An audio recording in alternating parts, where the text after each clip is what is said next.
Hi guys, welcome back to my channel. My name is Mama Valerie and this channel is for creatives and content creators who want to make a career from their passions.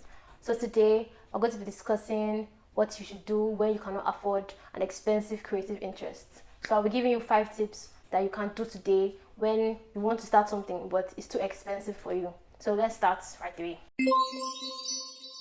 First tip is to start with what you have or what you can easily get. Let's say you're interested in Adobe products like Photoshop or Premiere Pro, but you cannot afford the monthly fees. So you should start with something that you can easily get. Have you checked free apps that actually work the same or do a better job? Or have you tried paying for something that is much less cheaper and within your budget? If you're interested in digital art, yes, it can be expensive to get an iPad and get Apple pencils and all that you need to start digital art. But have you searched online for free versions that you can use on your phone instead of an iPad? So you're interested in painting generally, but you cannot afford acrylics. Have you tried watercolor? Yes, they're a little bit different, but they still get the same outcome. So while you're waiting or while you're saving towards getting these things, you can start with the things that you can easily get. So start with what you have. You should not pause or put your life on hold because you cannot afford something in particular. You should be able to start with what you have so that by the time you have saved up and you're ready to get that thing that you want, you already have a lot of practice. It's easy to look at another person and say, oh, this person has a lot of gear, this person has a lot of acrylics, this person has a lot of things that you're looking at that you're interested in,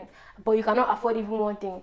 You should not be comparing yourself. You're just beginning or you have not begun and you're comparing yourself to somebody that's been doing it for 10 years, 20 years. They've already had the time and the experience to be able to get these things. So we should stop comparing ourselves to other people that have plenty things like that, those things that you want. My second tip is to try related interests. So let's say you're interested in filmmaking, but you cannot afford the gear, the gimbal, the camera, the drone, all those things. Can you afford a monthly subscription to stock videos? You get other people's videos and you'll be able to edit it. So you just edit, you'll be practicing your editing skills while you're saving up for a camera and all those other gear that you need. So you try related interests. So my third tip is to rent.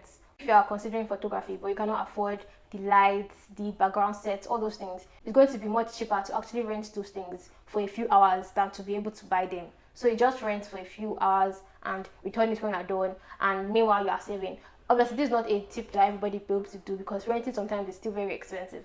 But if you're in a place to rent, it's better to rent. There are places, there are shops, there are stores that rent out gears, that rent out sets, that rent out everything that you need for a particular day or a few hours, and once you're done, you return it back to them. So my first tip is to follow people online that do that thing that you want to do and make friends that do that thing. So you just keep yourself surrounded with people that have that same interest. So you'll be learning the industry standard, you'll be learning the news, you'll be learning the things that you need to know about that thing. How you are patiently waiting and you are saving up to be able to do that thing. By the time you want to start, you have learned a lot just by following people and learning from their mistakes and learning from their experience. Even though it's harder to learn if you're not practicing it, at least you are a step further than if you're just waiting and you cannot afford that thing and you're not keeping yourself surrounded by people that have that thing that you want to do. My final tip is to be hopeful that you still do that thing. Even though it seems like that your creative interest seems so far off, I might not be able to get it or start it. Just keep the hope alive that very soon you'll be able to do it. I know this video was very short,